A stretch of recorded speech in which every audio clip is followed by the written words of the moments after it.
Good evening, welcome, and thank you for joining us once again on today's edition of the Economic Forum Show. As usual, I am your host Yusuf, and today we are joined with our professor, our economic professor, Professor Abbas Mohammed El-KHAMIS. Watch us live this and every Monday on our Facebook page at YUSUF TV and YouTube channel at YUSUF Television. Like, share, and leave a comment at the comment section below. Today on the show, we are going to talk about private sector growth and investment in Ghana, the opportunities and challenges. Stay tuned as we delve into this discussion with Professor Abbas as it stands right now on YUSUF Television. Professor, welcome to the show. Thank you once again. Thank you for having me. Yeah, we do really appreciate your valuable insights on this economic forum show. Professor, today, without further ado, we want to talk about private sector growth and investment in Ghana.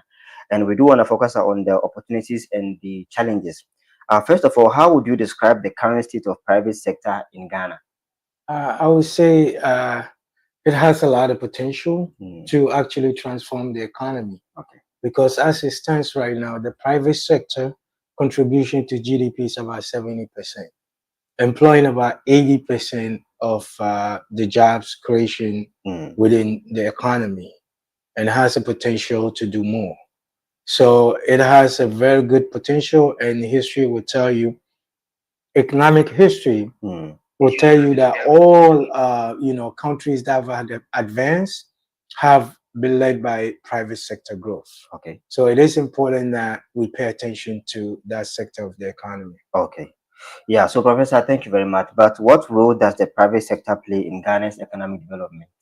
The key sectors, actually, the drivers of the economy. If you think about job creation, like I mentioned, number one. Yeah. Number two, they're the source of innovation. Also, they're also the source of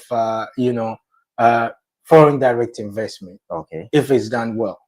And the innovation, they're supposed to be the area where all our creativity happens, because it's only in the private sector that somebody will get up and think about something and try to make it real. And what is challenging in our economy is the fact that the support system is lacking. So that's why we have to pay attention to the potential that the private sector has, because if even in the current state is employing about 80% of the jobs within the economy, then it tells you that that's where the focus needs to happen. Yeah. Yes. Yeah, we can look at MTN, for example. It has played a massive role in terms of creating job opportunities for the country. Yeah. But Professor, looking at the nature of our economy, and we have so many brothers and sisters in diaspora. So what investment opportunities currently exist in Ghana's private sector, if you are to mention some? I think there's an investment opportunity in the ICT. Okay. And communication or digital economy. That is still fresh. We discovering things there. So that's a great opportunity there. Okay. And then there's also an opportunity for agribusiness, which is something the current administration have made a point to drive home. So if you're in the diaspora and you're looking to explore opportunities of investment, agribusiness will be one of the areas you should look into. Then you have the digital economy that is booming. Then we have the digital, when you talk about digital economy, we have the financial industry in terms of money transfer opportunities within those sector. Yeah. Then you have the manufacturing sector, which is going to be the next big thing that's going to come under the initiative that's going to drive us forward. Above all, we also have the capital intensive opportunities, which is the infrastructure. Yeah. Because our infrastructure is not where it needs to be. So if somebody is thinking about where do we need to look at to be partnering with the government, then infrastructure is going to be key. Yeah. Whether it's road construction or any of the public services, renewable energy is here, solar energy is still an opportunity here, and a lot of those infrastructure that we're thinking about, just like in the West. Yeah. So if you're in the diaspora and you're thinking about where can I look to invest, then you should look at your life over there and try to transfer it over here and see what's lacking. Yeah. And anything that's lacking within the system here provides an opportunity for us in the diaspora to actually look at ways of getting involved in the economy over here. Yeah. Thank you very much. Dear cherished viewers, we do really appreciate your time. Stay tuned, like, and also share the program as we hold discussions with Professor on our discussion today is private sector growth and investment in Ghana. We're looking at the opportunities and the challenges. Anyone who has a comment could also join the show by leaving the comments at the comments section.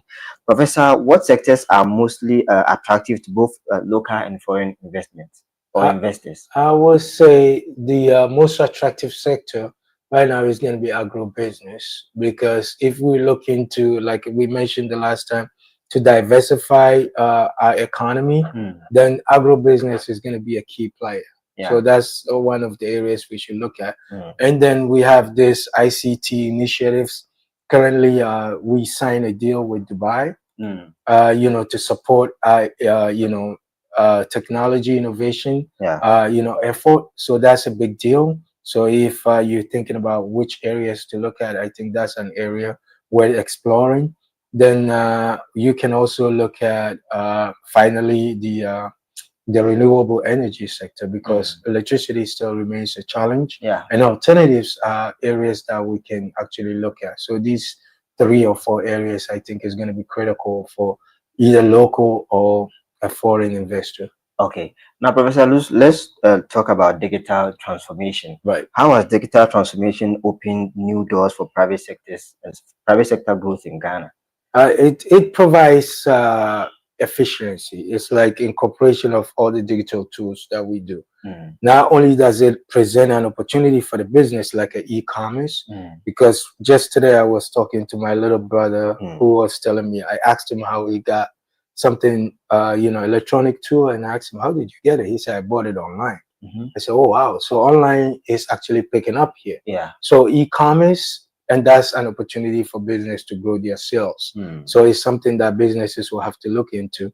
And then beyond that is the research into innovation and how we're going to incorporate certain, you know, technology like AI, blockchain, all of that incorporated into our processes to improve efficiency, because all of this is to improve efficiency, how quickly we can get things done, whether it's performance, tax, or it's something else that we're thinking is a process that we're trying to improve. Then these are areas where, you know, the private sector will have to look at to help, you know, the economy move forward, because some of these things are usually driven by private sector. Because if you go to the US, for example, when Tesla started, if the government hadn't backed it, it doesn't matter which government was in power. At the time, I think he received the biggest, you know, contribution was actually from Biden.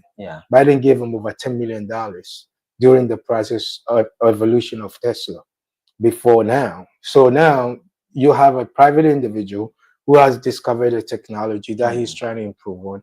And guess what? The government comes in and supports him with $10 million in research and pushing the project forward. What did that come to? It became #1 electric company in the world. All right. And that's supported by a government. So when we look at these opportunities, the question we have to ask is, if we should do that here, can we get the support? I think we're not there yet. If you look at Kantanka has been working on projects, a lot of projects. All right. And he hasn't received the support for him to transform these projects into something big for even Africa.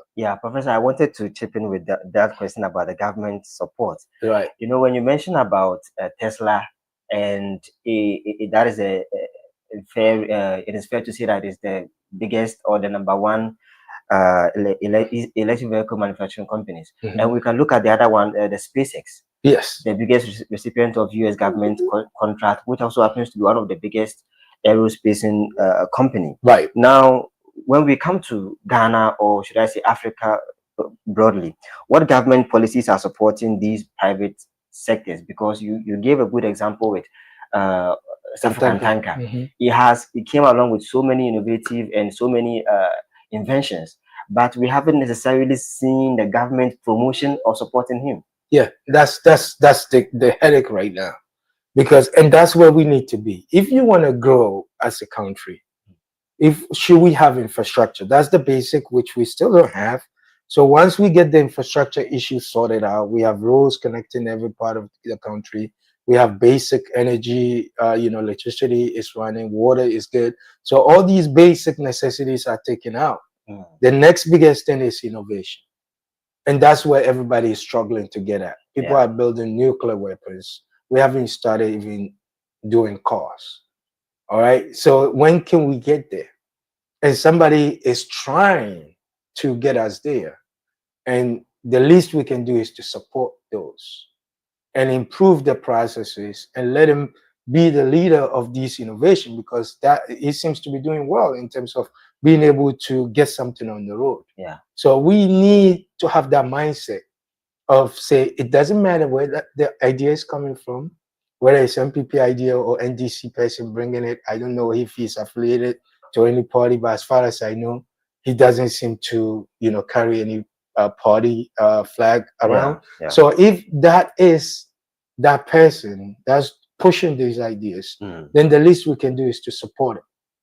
Because if Tesla didn't receive what they received from the Biden administration, and even prior to that, there was another, bailout that he had a lot of money coming to help with the research and development of that technology. Yeah. So this is where we need to be.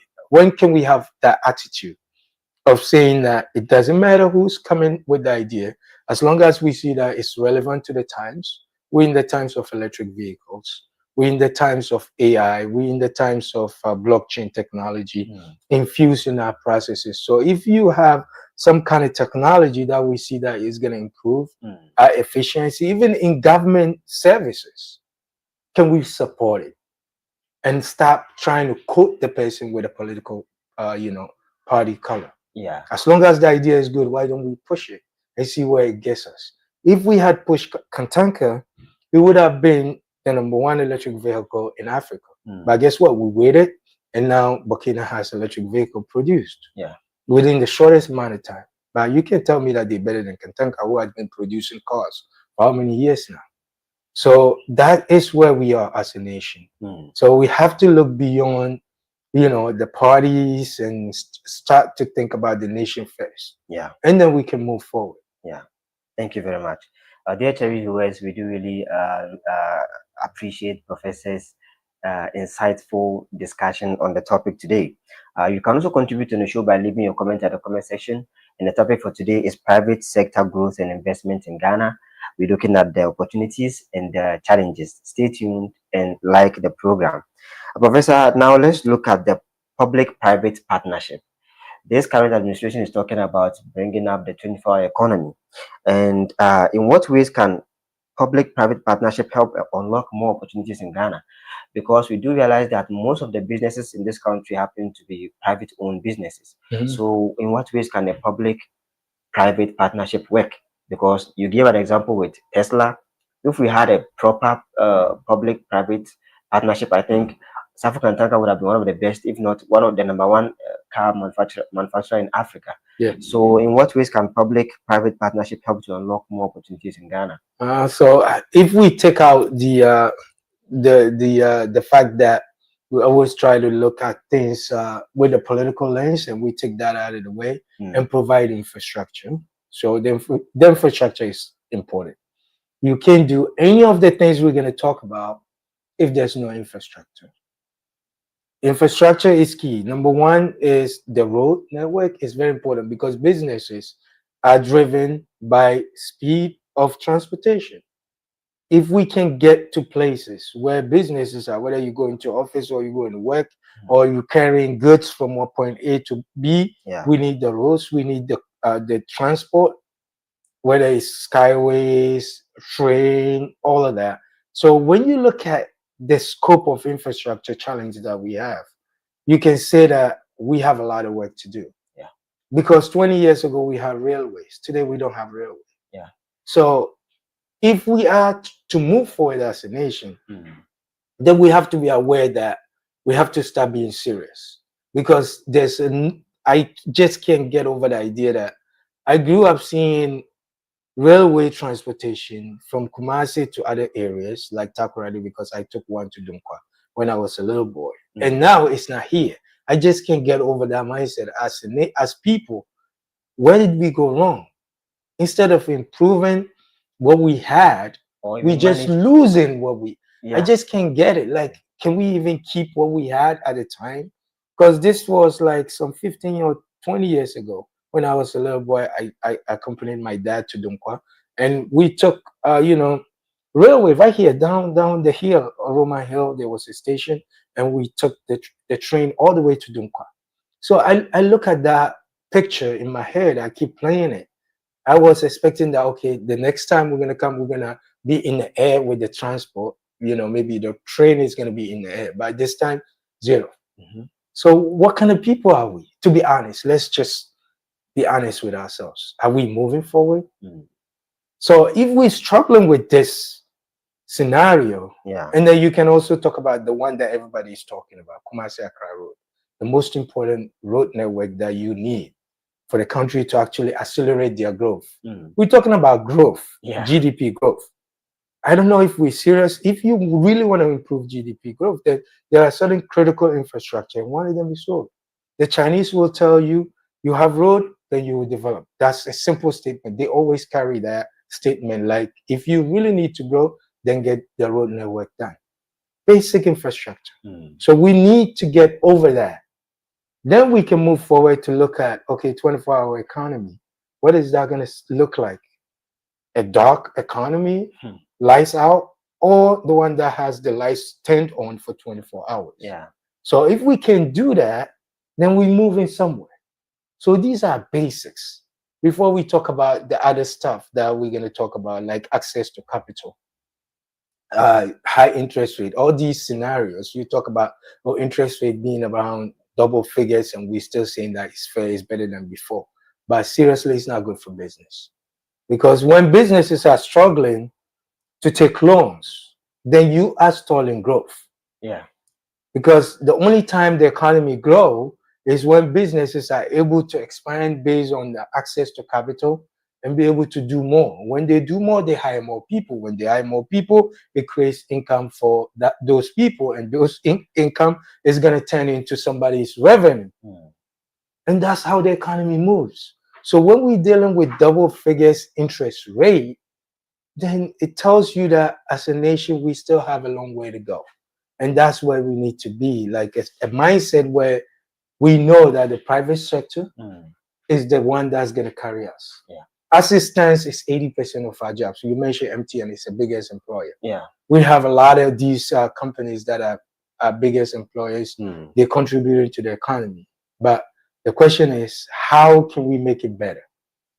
And that's where the government comes in. So he has to provide the enabling environment for this, private businesses to grow. So partnership like that needs to be critical. All right. And then building capacity. Okay. The young graduates that are coming out, how can we make them better? Even that will even ask the question about our education. Do we need a 4-year college or all throughout university? Sometimes no. Okay. All right. If the company or industry is calling for something quick, we have to be able to provide it. I mentioned the last time I was here, we are led by industries in some of our programs. In the college where I teach, those programs are led by industries, where some of the programs has to be tailored towards the industry, and therefore we reduce the program into 2-year programs. So we get the students ready for the industry. Okay. Why do we have to go to 4 years? So that's being, relevant to the times. It's not all the programs that are 4 years. We just want to get the positions filled for these industries. Yeah. So they said in our discussion of what the program is going to look like. So we have to be able to get there. And that's where we need to be. So we shouldn't have a static kind of approach to education. We have to be flexible to understand that we need to build, human capital as quickly as possible. Okay. Because it's only when we improve on our human capital that we're going to experience long-term growth. And that's why China is leading the world in this area. Even US is playing catch up with that. Yeah. Because they discovered the most important thing they could do is to build skills. All right. Capacity. Graduates needs to be tech driven. And if you get graduates to be up there, AI, all that ICT, skills, acquired at the basic level, all the way to college. By the second year, you are a programmer or a software engineer, whatever it is that you choose to go, you should be ready. We should have to get you ready by the second year. You should be good to go. And the industry can tap into that as quickly as possible. And that's the reason why Apple is in China. When the CEO spoke, he told them it's not because it's cheap labor. It's rather the skills, the human capital that they have that nobody has in the world. That's making us stay in China. You know, people are surprised that how is Apple an American company, but the manufacturing is based in China. It's because of skills. We can bring it to Ghana if we get our acts together. Look at your education, revamp it, make it relevant to the times. And we have the largest young minds around the world in Africa. Wow. Africa has the youngest population around the world. So we can be better than China if we are serious. With the relevant skills, build the capacity, tech hubs, develop those. The companies will come. You don't even have to chase them. That's what the CEO said. We can't go anywhere. They tried India, it didn't work. Yeah. India is known for having those skills, but they don't have, because they've exported the skills mostly to America, and now they don't have enough as much as China has. Yeah. And China, they kept their skills in-house. Yeah. So that means the companies will have to come to them. So, and that's just, an approach we can look into. Yeah. Professor, thank you very much. And when you're talking about our educational system, I think there is a major problem facing us as a nation, because how do we get here? Because the number of unemployed graduates keeps increasing by year. And when you talk to the students at the senior high school level, and it is a sad reality that most of them do not even know the purpose or the aim of why they are in school. I think they are just going to school because they were told to go to school. And most of them tend to have this mindset of, okay, I just have to go because my mom or my dad wants me to go. But they don't view it as, okay, it is something that can even contribute to the nation building. Yeah, we don't tie it together. That's the disconnect. Yeah. That's why it has to be a national policy of what is it that we have long term. How many skill set, let's say doctors, do we need to have by say the next 20 years in order to reduce, let's say, the doctor patient ratio? Yeah. Right now it's 1 to like 3,000, or the last time I checked, something like that. So how can you live a nation like that when you have people going to school? Everybody's going to school for what? So let's make it relevant to the times. Yeah. All right. So is it doctors we need? How many do we need? Let's connect it to a bigger purpose. But right now, we all went to school. We didn't know what we were supposed to be doing. We just want to go through, and luckily you find your way. Yeah. But times have changed, where everything has to matter, from the top all the way to the kindergarten. Not even primary one, kindergarten. We have to know what we've given those kids. What are we preparing those kids to be? Yeah. All right. So that's a serious mindset. Countries are doing it in Asia. Everything has a meaning. They tie everything to their biggest goal. The problem with us is we don't even know what our goals are. Nobody even know. Not the politician. The politician will only tell you about his party. All right. And people will tell you about this and this, but I'm talking about the nation. What is our goal? What are we trying to achieve? If we know that our long-term growth is based on human capital, physical capital, all right, these are the two things that drives your long-term growth. You need the human capital to build even the physical capital. Yeah. Machinery, who's going to build machinery? You need the minds to be working in the right way to build the machines that you need to power your roads. Yeah. To fix things that you need. All these things that we're talking about, we can reverse it if you look at human capital growth. So if we're now working on the human capital side to help with the physical capital, because it's very expensive, how are we going to experience growth?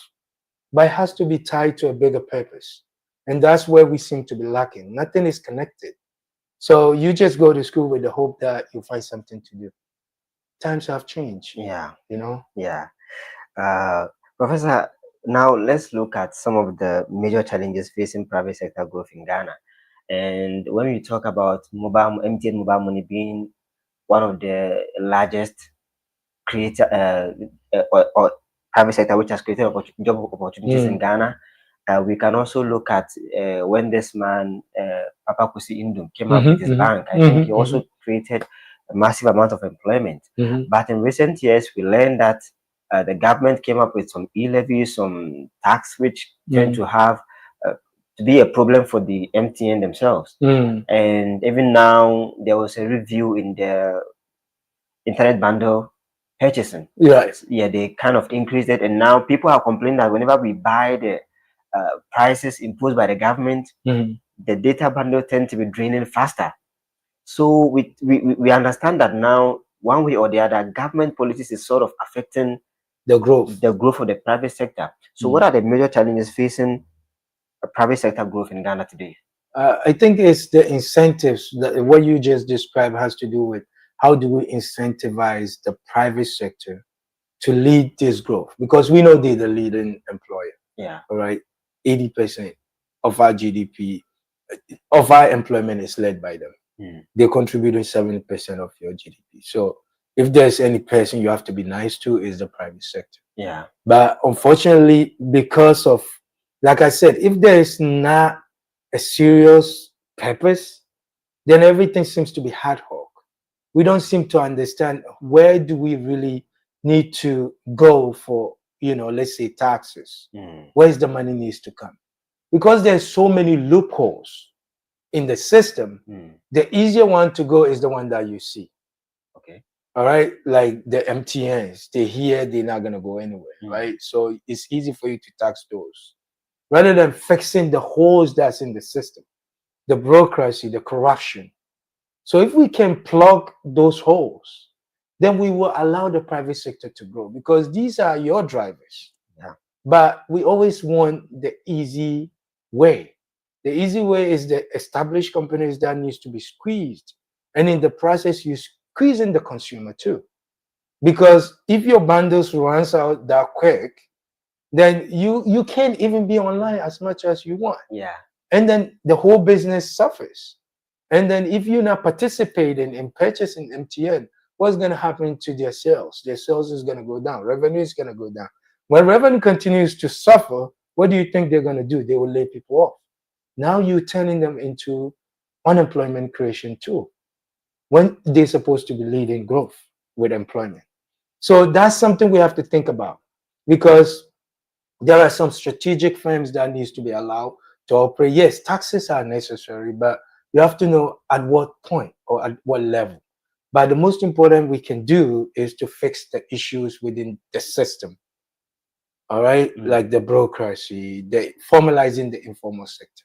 There's a whole lot of money there that we haven't even touched yet. The mismanagement of national funds, the corruption. Yeah. So if we can not fix those, the only thing we have is to keep hitting at these easy targets. All right. So rather than that, why don't we fix the corruption in the system?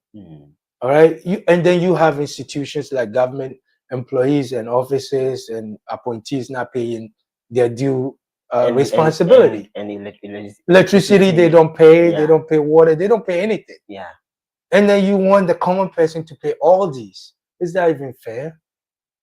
So these are issues that we have to actually look within ourselves and be honest with ourselves and say, as a nation, I think we got it wrong. We need to come to the table with an open mindset and say, okay, let's all be fair to each other. The common person has been squeezed so much. And the common person that we don't even appreciate is the driver of the economy.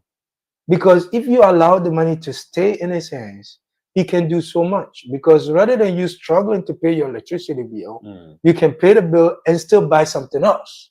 That something else is going to be a revenue for that business. Yeah. But now you're struggling to just pay your light bill, and you stay right there, and you barely hope that you can get something to eat. All right. So why do we have to live like that? So sometimes I wonder, like right now I've been here a couple of weeks, I wonder, I say, you guys are magicians, because the cost of living that you guys are dealing with, so how do you even live in an economy like this? Yeah. Like the expense that people go through to get by the day and then the month. I said, I think Ghanaians are magicians, because economically it does not add up. Yeah. But that's what we're dealing with. So I think we have to be realistic and be honest with ourselves and see how is it that we can make life a little bit easier. Because if you go to the Western economies, we have a lot of buffers. All right. We call them economic stabilizer, which is interesting because in the West, instead of calling it social interventions, you guys call it social interventions. Yeah. Food stamps, according to economics in America, is an economic stabilizer. Okay. Why do they say it's economic stabilizer? Because it's only when people are able to participate in the economy that the GDP goes forward. Because if you don't allow him to have the ability to eat through this food stamp program, how's he going to make the grocery business revenue for them? So the government gives you the money, sometimes restricted to only spend on grocery. What's he doing? He's forcing you to create revenue for that grocery business. Yeah. And that to them is GDP that he's contributing. So they call it economic stabilizers. Wow. So they don't want the GDP to fall so low. So they call it economic stabilizers to keep it there. Whether it's cash and food stamps, because food stamps has two parts. There's the one that they give you money to put in your pocket and buy anything you want. There's one that they kept for grocery, meaning you can't go hungry. Okay. So you can buy food and be able to take care of yourself. And they call it economic stabilizers. Wow. So they won't call it like social interventions. So that means it's not one-time thing. If your condition doesn't change, you stay on until you can improve your economic condition. So what are they doing? They're stabilizing your expenditure, because U.S. economy is driven by 70% consumption. Okay. So if you are gonna continue to consume with the food stamp as economic stabilizer, then the economy will never suffer as far as GDP is concerned. So they've tied everything to the bigger purpose. And that's where we need to reverse our mindset to think that, okay, we need to grow. We have to identify what is it that is going to lead our growth. If you look at the GDP variables, which one do you want to drive your economy? Is it consumption? If it's consumption, how do you increase consumption? And then you have to have programs to support it. Is it business investment that you want to drive? If it's business, then in this case, in our discussion, we're talking about business. What are you talking about when you talk about, okay, private sector led growth? That means you are trying to improve on investment spending. Yeah. So that means if you're going to improve on investment spending, you have to have an attractive interest rate. So money is not expensive for the business to continue to expand, and that will drive your economy. So what programs, what is the agenda? What is the target? Instead of the 12% that we seem to be jubilating about right now, the Bank of Ghana is jubilating about keeping the interest rate to a modest level. Why don't we bring it to a single digit and have a system in place where it's accessible by businesses that has shown that it can actually grow? Yeah. So these are all things that we need to connect, you know? So we have to have a bigger vision than just trying to, throw stones and hope that they stick. Exactly. Dear viewers, today on the show we are talking about private sector growth and investment in Ghana with our economic professor, Professor Abbas Mohammed, and he's taking us through a very insightful discussion today. And I will really appreciate it if you like and also share the show, so that those who haven't get the chance to watch will also benefit from our discussion today. Professor, how do higher interest rate and inflation affect private investment? Initially, you said something about how China is attractive to the tech industry or the tech companies. Now, for example, if let's say the inflation and interest rate are higher in China, do you think these companies or these investments will still go there? And now we're focusing on Ghana as a nation. Do you think our higher interest rate and inflation is affecting the rate at which these industries might see Ghana as a potential candidate in leading Africa in private sector investment? Yeah, when it comes to private sector growth, high interest rate and inflation is mostly gonna highly affect the local industry growth. Okay, As local. local mostly, Okay. because the local industry is the one that's going to access the funds that is going to attract the high interest. So which means the cost of money or the cost of borrowing is going to be very high.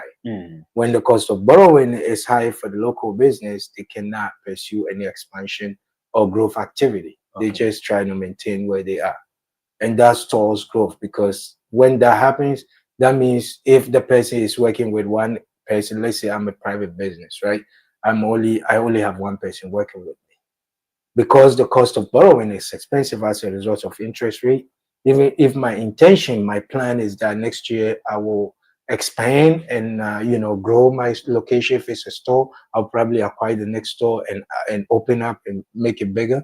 Now I'm thinking twice about doing that, because the cost of borrowing is expensive, because I will probably not be able to pay as much as I would if the interest rate was not expensive. So now you're not gonna pursue that expansion. Yeah. So when you were thinking about expanding and having one more person, now you have to slow down. You cannot do that. What happens? That person that you would have hired is still waiting, unemployment. So that's what affects the economy when money is very expensive through interest rate. The same thing with inflation. When inflation is high, then when you're buying things, things are very expensive. If you could, because what does inflation do to your purchasing power? It eats up your purchasing power. All right. So your ability, if you were going to spend and buy maybe 3 of something, now you're thinking about buying 2, maybe 1. All right. What does it mean? Low revenue for that business. Okay. So small revenue for that business or less revenue for that business means that business is also not going to experience growth. Yeah. So this is for the local industry. Okay. But for external companies, usually they come in with their, money, so they don't get affected as much with the interest rate. Okay. All right, because the ability to even acquire interest rate based on conditions locally is very hard. But what will affect them is the inflation, because as long as revenue is tight, because of inflation, everybody gets affected. So you either have to ensure that there is revenue growth within the system in terms of people being able to afford, even if it's expensive. That means you have to either accelerate the activities of economic activities like what we mentioned, manufacturing, agribusiness, all of these, to give people employment. When your employment is higher, it will help with the inflation situation. But when your employment is lower and there is inflation, then it only makes things worse. Yeah, so that's how the external businesses or foreign direct investment is going to get affected. But locally, it affects a lot when businesses are having to deal with high interest rates. Yeah, but Professor, is our current tax policies favorable to private businesses in Ghana? Some of it, I think the incentives can be better. All right, it's not too much like favorable because there's a lot of loopholes. So the tax net is very narrow. We have to broaden the tax net for everybody to feel comfortable. So it's only those who are caught in the net that seems to be paying repeatedly, which is why it's not, like favorable to businesses. But if they can widen it, then they can keep it low. Because when you widen it, like formalizing the informal sector, then you have opened your net so wide that therefore you can lower your tax rate. So businesses don't feel it. But right now, because it's so narrow, only few businesses are caught in the net. They have to pay out for the government to be able to fund his activities, right? So that's what is the challenge right here. So we have to be able to, remove the corruption, improve on the systems. We have technology here, so all the middlemen left and right, registering business becomes a whole nightmare. All of these things can be improved. And even rent. Yeah. We need a middleman in order to. You see, all of these things are so complicated when they're simple and straightforward with systems. All right. So there's a lot of reculturalization of our mind to actually get us where we need to be. But it begins with, a bigger goal, a vision. If we can have a vision of where we need Ghana to look like, and then we can start working towards that, then everybody will buy into that, knowing that we're improving on ourselves. Yeah. And then you can then be able to be fair in terms of how wide you can cast the net as far as taxes is concerned. Yeah, thank you very much, Professor. Yeah. We do really appreciate your insightful discussion on this topic. But finally, what reforms are needed to enhance Ghana's private sector competitiveness? I think the reforms, number one, like I said, systems and institutions, because these are where things needs to happen. All right, whether it's reforms around our tax system with incentives, or reforms around how the government actually functions in terms of being open and fair to everybody to see what is it that we have to do or we're doing. So nobody struggles to actually get a simple service. So once we get to that, and then we're able to, as a reform, be serious about infrastructure. I can't emphasize that enough. Because I think no matter where we go, businesses cannot improve under the current infrastructure. So if we can, as a nation, reform and find a way where, regardless of who's in power, we are improving infrastructure little by little. For 20 years, we've been going in circles, as far as I can remember. I can only talk about my time. 20 years from when I was young to today, I can say I don't see anything that we've done seriously as far as infrastructure is concerned. Yeah. So for 68 years as a nation, nothing. So why can't we be honest and say, okay, for 68 years independence, we haven't moved a notch. So why can't we, as a nation, find a way to ensure that, yes, this infrastructure issue will be over with, and then that will set the platform for what's to come next. Meaning a national development plan or something? Something like that, yeah, like I've been mentioning.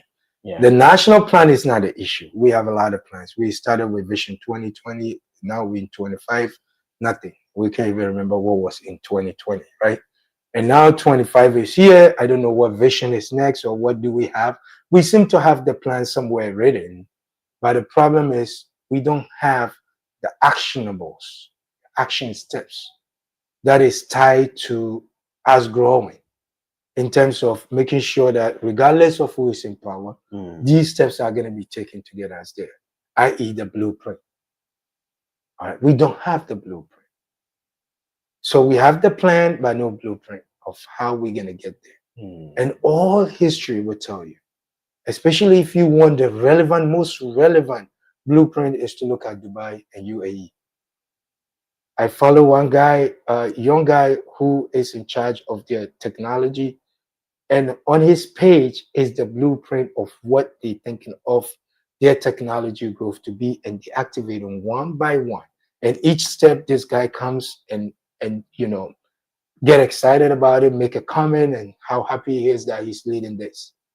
Can we have something like that? That as a nation, we all go in one direction. Not MPP going this way and DC going that way. So until we get over this party politics that doesn't seem to move us in the same direction, we actually go in zigzag. You go here, you come here, you go here. That will not do well for the nation. Yeah, that will not fix the problem.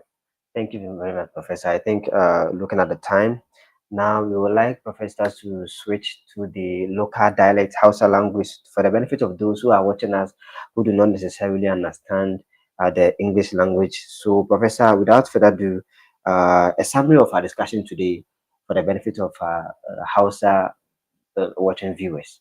To masu sauraron mu, barkanmu da yau, barkanmu da wanga lokaci. Mun tattauna kan abin da ake ce da private sector, wato kenan business da ke zaman kansu suke taimakawa da ci gaban kasa.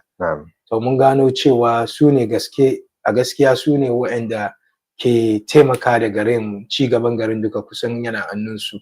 Don cikin kashi 100 su ne masu daukan mutane kaman abin nan 80% wasan abin nan 80 kenan. Su ke daukan mutane 80% employment hannunsu yake.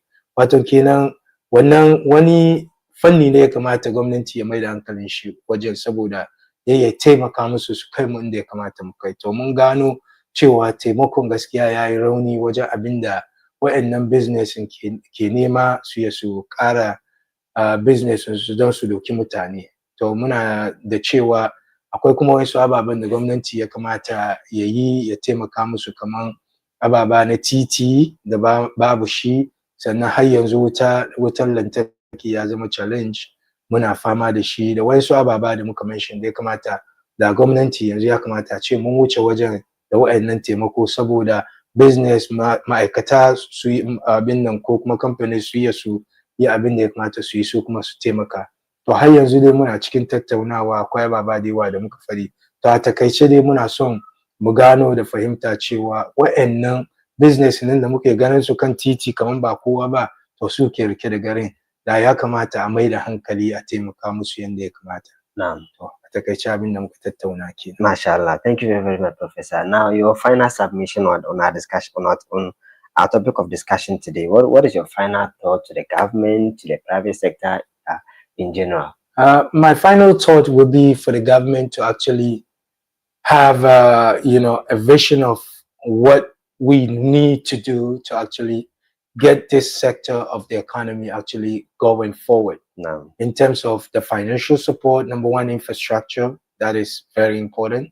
Number two, financial support. And number three, we have to build capacity on our human capital. So there's a need for these businesses to be given people who are skillful, for them to be able to help them in terms of their growth. So human capital is very key. So education needs to be looked at, so it could be relevant to the time. So when all these three things are added, with a little push, this economy is going to be something more than we anticipate. But so far, that's what I feel like we need to get going. Okay. Thank you very much, Professor. It's been a really insightful discussion with you so far. And thank you too for watching. You can watch this program anytime by visiting our Facebook page at YUSUF TV or YouTube channel at YUSUF Television. This is the Economy Forum Show. Watch us this and every Monday on our Facebook page at 5 p.m. GMT. I'm your host, YUSUF, and as usual, we are joined with our professor, our economic professor, Professor ABBASS MOHAMMED EL-KHAMIS. Thank you too for watching, and until next week, it is bye for now.